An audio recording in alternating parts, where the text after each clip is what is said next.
Hey, what's going on, everyone? Here, Mike Croft, Money Coach Mike. Hopefully, you guys are doing great. And today, we're going to talk about 3 types of savings account I would avoid at all costs. I'm talking about not even I would not put $1 in any of these savings accounts. Now, here's the thing: you probably have.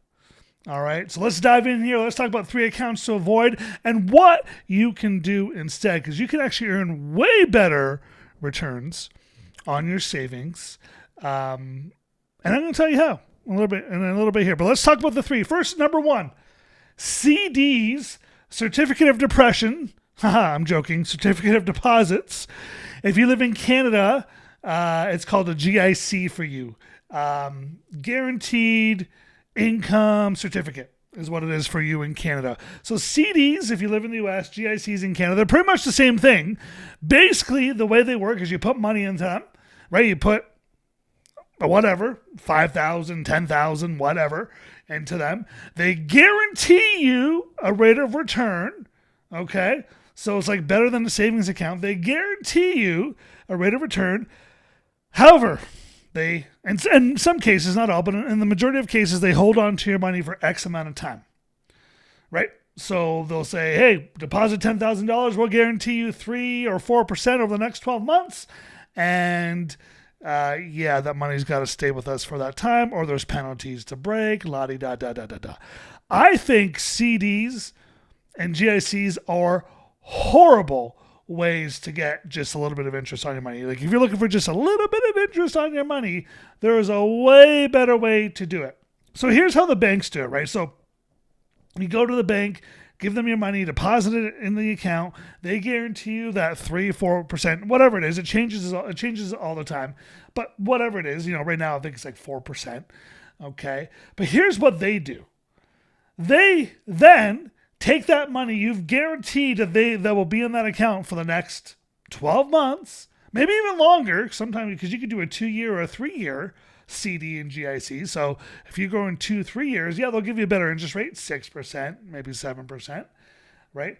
But they know that money's locked in for at least the next 12, 24, or 36 months, depending on what you've locked in for.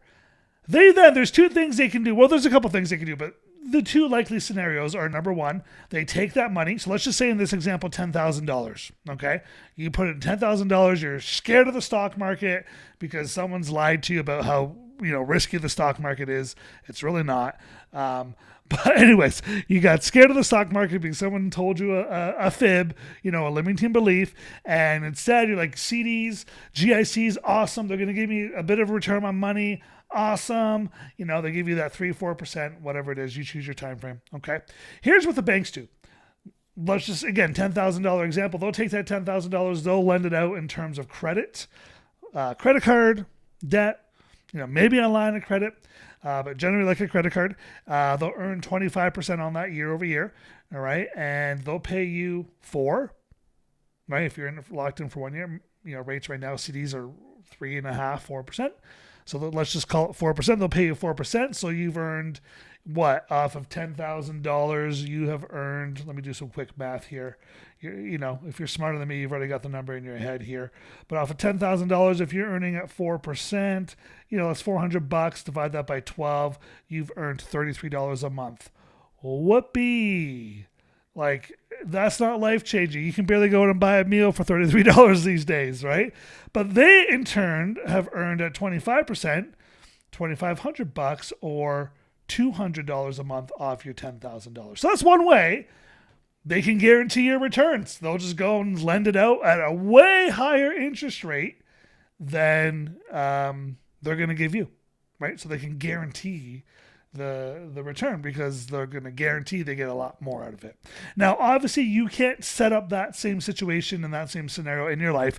You can't go, technically, you actually could lend money at 25%. Chances of getting it, there's some complications and headaches in having to do that. And I would not recommend you do that. All right. But that's one way they do it. The second way they do it is they'll take that money, they'll put it into the stock market, the thing you're afraid of. They know how to make the money work in the stock market. And for example, they'll take, again, $10,000. And there's many ways they could do it. They can invest in an S&P 500 fund. They could put it into bonds. They could, sell calls and puts against it. They could do a whole bunch of things against it to make, again, 10, 15, 20, 30%, maybe even more, depending on the risk that they're putting out there, right? And then, again, they guarantee you 4, but they're making 10, 15, 20, 30, depending on how long they have the money for all that, right?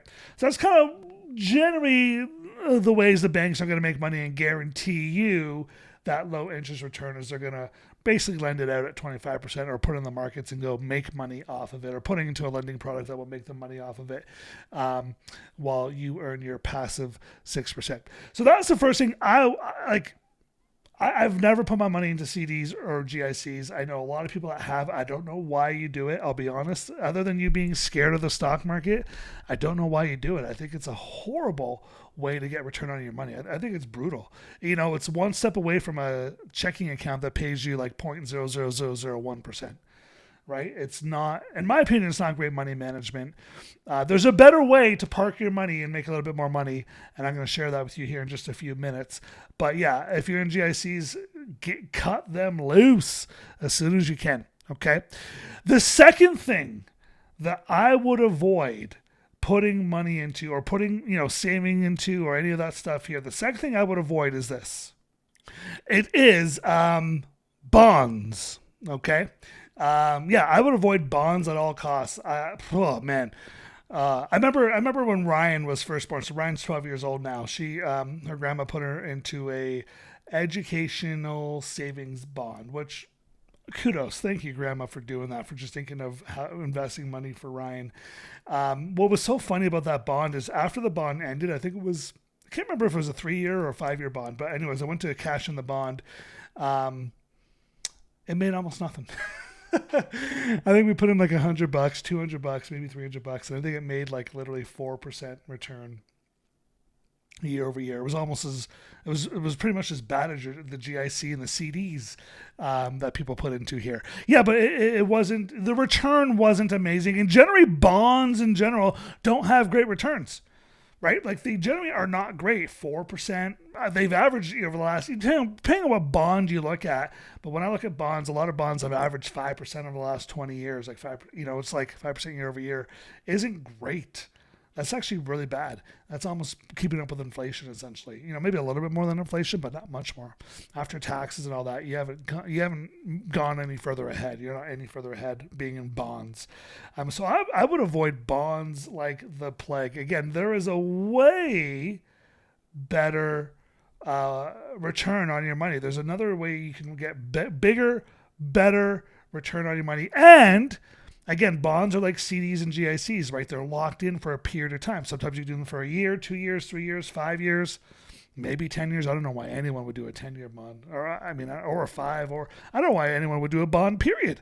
But generally the bonds, okay, typically very low returns. Now, during recessionary periods in the stock market, a lot of times people will tell you to go into bonds, right? Generally, when the market pulls back, bonds actually do typically have better returns. If you're going to go through a downturn in the stock market. However, the most recent downturn in our stock market, so that was 2022. That was kind of the more recent recessionary, pullback, where I think we pulled back 20-ish, 25%, depending on, SPY, or if you're on QQQ, what you're looking at. Bonds actually did not perform well during that period. They were horrible to be in as well. So now the stock market was bad. The bond funds were bad, which typically they do really good in pullbacks and recessions. They did not do well. So you were kind of like, I'll say it this way, the juice isn't worth the squeeze in bonds. Okay, it is not worth the squeeze in bonds. There's a better way where you can have guaranteed passive income every single week or every single month if you choose, that outperforms bonds, outperforms CDs, GICs, outperforms your savings account, probably will outperform your mutual funds, if I'm being honest, mutual funds with your financial advisor. You can probably outperform them. And the crazy part is you don't have to have your money invested in anything. And I'm going to talk about that in just a few minutes. Okay, so number 2 is bonds. I will never put my money into bonds. Okay? GICs and CDs, not touching it. Bonds, running away from it. And then the third type of quote unquote savings that I won't put my money into are dividend paying stocks. Now that doesn't mean I don't get dividends, right? Like I own if there's companies I own that are great performing companies and they pay a dividend, cool. I'll collect the dividend, but generally the great performing companies aren't paying a high dividend. Example, Nvidia is paying like almost nothing. Meta just started paying a dividend not too long ago. It pays almost zilch. Like it pays nothing. However, there's stocks out there and there's strategies out there where financial advisors and different people will tell you to go buy dividend paying stocks so that as you get closer to retirement, those dividends can cover things like different lifestyle things like bills and groceries and all that stuff, right? So that's the strategy that I personally won't do because there's a better way. You heard me say that a couple times now, but there really is a better way here. I'm going to walk you through that in just a couple minutes. But yes, dividend paying stocks for the sake of producing an income, for the sake of giving me a quote unquote passive income, for the sake of paying bills in retirement, I'm stepping away from dividend style incomes. Now, it's a big strategy. It's a popular strategy that a lot of financial advisors want to utilize on your portfolio as you get closer to retirement. I just think it sucks. Not going to lie. I just think it sucks. Generate decent dividend paying stocks, not all, but ones that are going to pay you a decent amount of dividends. I'm talking 4, 5, 6, 7, 10%. Generally, I have found, and this might not be historically true, but at least in the last 5, 10, 15 years, have lagged the growth of the market. Right? They've lagged. Another great dividend fund that I actually really like, it pays out 50% year over year. I've shared that with my Generation Wealth Investment Club. 50 to 65% year over year. Great dividend payer. But because it pays out so much in dividends, it lacks growth, right? So that's the part that worries me about dividends, especially if you got high-paying dividends, is if the company isn't growing, or the stock that you own isn't growing. The problem is your initial investment might be stagnant, right? And or it could go down, and I don't like that. I don't like to have to sacrifice growth to get a 5%, 6%, 7% dividend, right? Now, if you're a growth company and you're paying that dividend, hey, let's talk. Well, there's a strategy. But for most people in dividends, you're in companies that don't grow.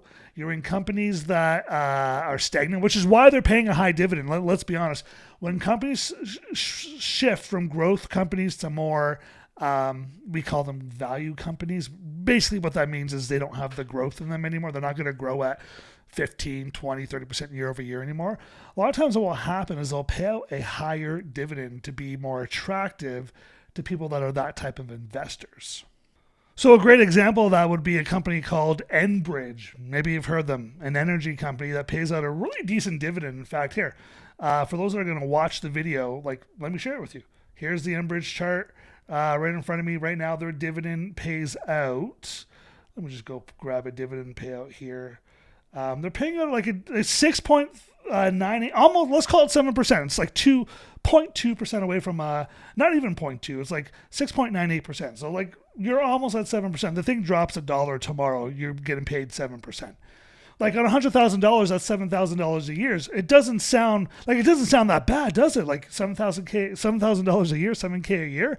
Yeah, I'll take it. Here's the problem. You ready for this? Here's the problem. Had you bought, let's just say you put the $100,000 into Enbridge 10 years ago, or back in 2016, so 9 years ago, you've literally made $0. You've got $0 here. Let me just check that out. There's our all-time high, 2016. Okay, that was April 2016. And literally today, like this week, Enbridge is coming back up to its all-time high. Now, does that mean you can't make money? No, you would have gotten a nice dividend, whatever it was paying back then. Maybe that's 7K year over year. So for almost 10 years, you've made $7,000 a year. So let's call it $70K after 10 years. Your stock has done nothing but go down in value and recently came back up, essentially 10 years later, which tells me it's completely underperformed the S&P 500, SPY. Put them on here on the chart. Let's take a look here. Oh, can I move? Why can't I move? There we go. Um, Oh, I see. It's going back there. That's why. Okay. Yeah, like the S&P since 2008. I mean, if you want to go to 2016, that's really what we should measure is 2016 has killed Enbridge up 200%. So you've made $70,000 in dividend payouts in this example. I don't have exactly case by case, but in dividends payout, essentially at 7K a year, $100,000 at 7%. You've made $70,000. Meanwhile, being invested in the S&P 500, your $100,000 would have grown by 211% since 2016. Okay, so like you got to be careful with the dividend game. A lot of times people get lured in. Oh, they pay a nice 6% dividend. Awesome. Meanwhile, your money doesn't grow, right? And you still want growth because if your money doesn't grow over time, your money will be devalued. And that's what happens, right? Over 10 years, think of inflation, think of taxes. All that stuff is eating away at your money. So you need to be in something that grows. I'd rather make 211%. Right, and take $100,000 account, grow that 200, 400, be roughly about $400,000 at this point, and just pull a little bit of money out of that every year, then get paid a dividend. And you know what? To be honest, there's a better way. Not gonna lie, there's just a better way. You all ready to learn a better way? Better than CDs and GICs, better than bonds, okay, better than dividend-paying stocks. You all ready? Here we go. Let's take some notes. School is in session. Okay, so the reason why this strategy is better than CDs, GICs, and bonds, right? I don't love that when you're in a CD, GIC, or a bond that your money gets locked in. I hate that component, and if you want to break it, you got to pay a penalty to get out. I think that's horrible. And what I love about this strategy that I'm teaching my Impact Mastermind is that your money's 100% liquid. You can pull your money out tomorrow if you want to. You can pull your money out next week. You can pull your money out in a month if you want to. It's not locked in for 3 months, 6 months, 12 months, 2 years, all that bond, GIC, and CD BS. You don't have any of that BS where your stuff gets locked in. Okay, so that's the number one reason why I like this better. Second reason why I like this better here is on average, you could probably make about 10 to 20% on your money each and every year. And the best part is your money's not invested. That's right. For all those that are afraid of the stock market and like, oh my gosh, the stock market's so unreliable. Your money's actually not invested. All right. So not only is your money liquid, it's not invested in anything, but it's producing roughly, depending on how much money you have and what we're doing here, you're making probably about 10 to 20% year over year. So that, and the third reason is I like that better than GICs. I like that better than dividend paying stocks. Dividend paying stocks average, 5, 6, you saw Enbridge there, roughly about 7%. Decent, yeah, roughly about 7% is near the top, not at the top. I've seen ones that pay 10%, but they don't give you any of the growth. That's the problem I have. So your money just stays stagnant.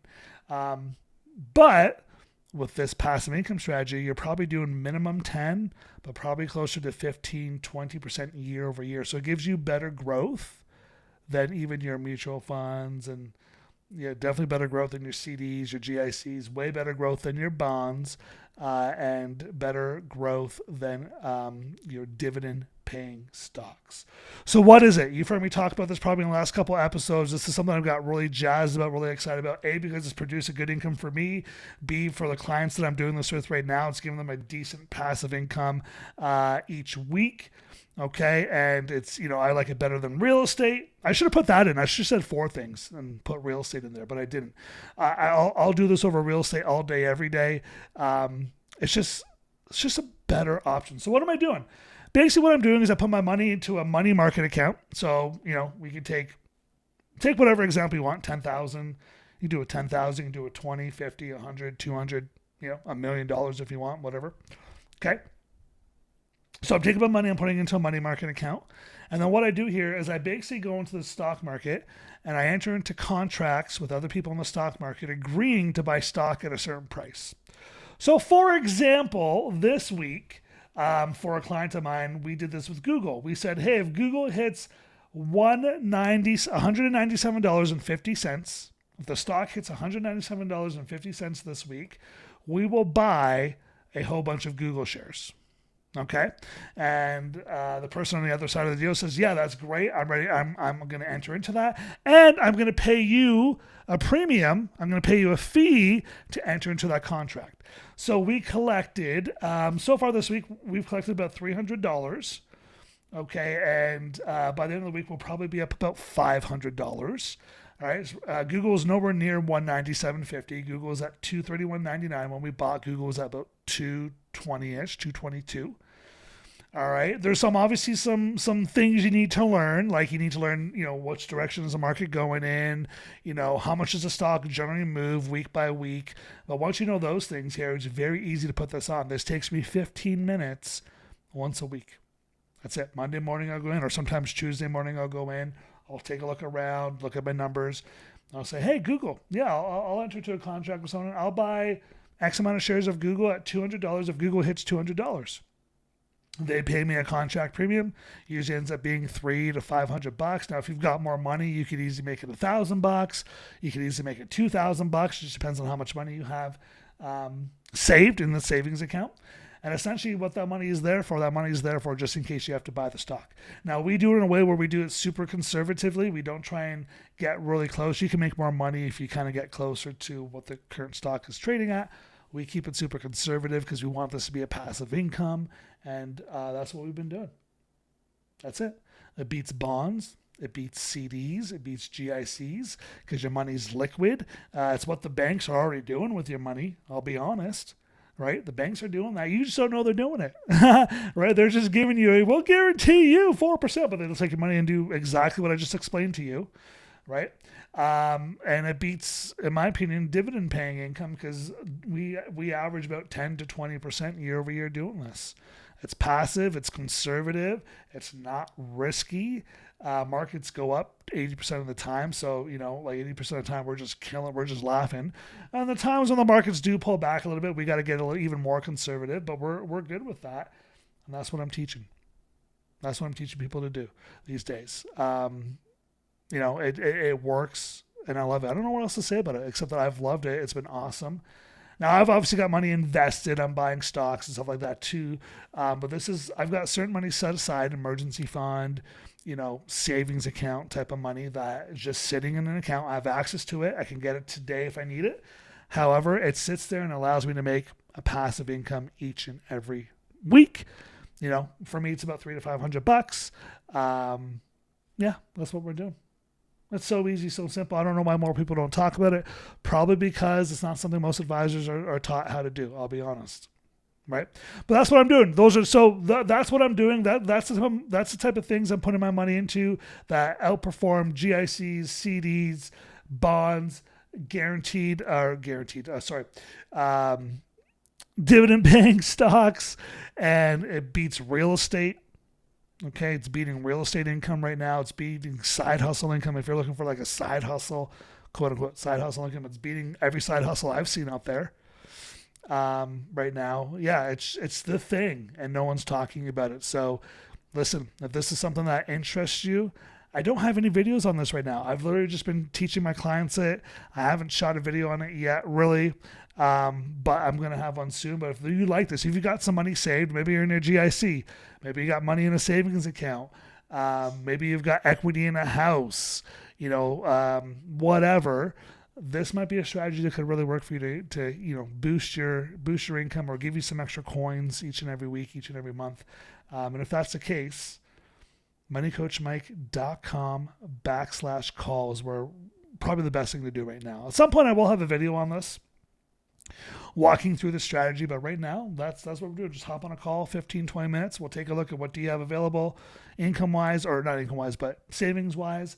Maybe you got mutual funds, maybe you got a Roth, an IRA, if you're in Canada, an RSP or TFSA, right? And you can use that as well.